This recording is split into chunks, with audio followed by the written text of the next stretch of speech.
Je vais m'intéresser aujourd'hui à la recherche de PGCD de deux nombres. Et par exemple ici, le PGCD de 1250 et de 45. Je vais utiliser deux méthodes pour trouver le PGCD. La première méthode, c'est de prendre chaque nombre entier et le décomposer en un produit de nombres premiers, ce qui est toujours possible. Donc 1250, si je divise par 2, il reste 625. 625 est dans la table de 5. Divisé par 5, 125 dans la table de 5. Et je continue comme ça jusqu'à ce que je ne puisse plus diviser par un nombre premier autre que 1. J'arrive donc à 1250 égale 2 fois 5 puissance 4. 2 fois 5 puissance 4. Je fais pareil avec 45. 45 s'écrit sous la forme 5 fois 3 au carré. Et à partir de là, je vais essayer de trouver les diviseurs communs. Ici, c'est assez facile parce que le diviseur qui est commun, c'est que 5, il n'apparaît qu'une fois. Donc le plus grand commun diviseur est donc égal à 5.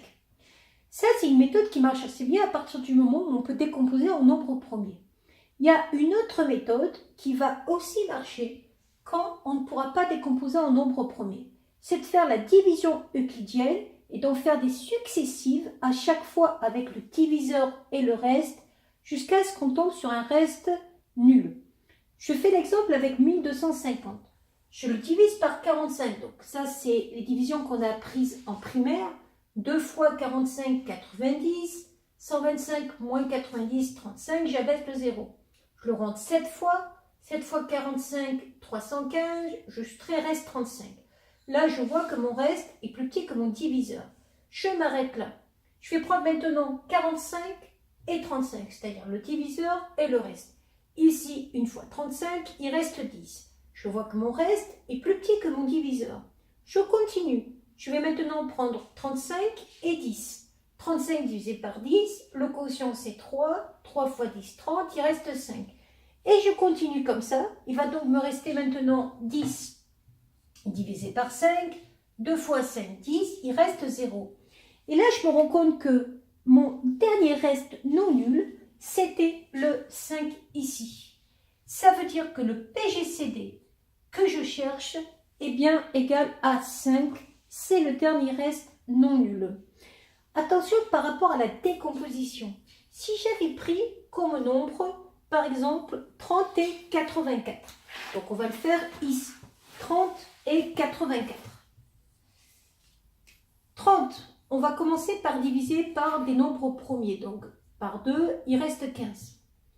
Par 3, il reste 5. Par 5, il reste 1. 84. On va commencer par diviser par 2. C'est un nombre pair. Il reste 42. Par 2, il reste 21.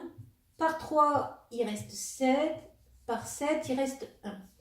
Et là, je remarque que les diviseurs communs, ici, il y a un 2 présent ici et un 3 présent ici.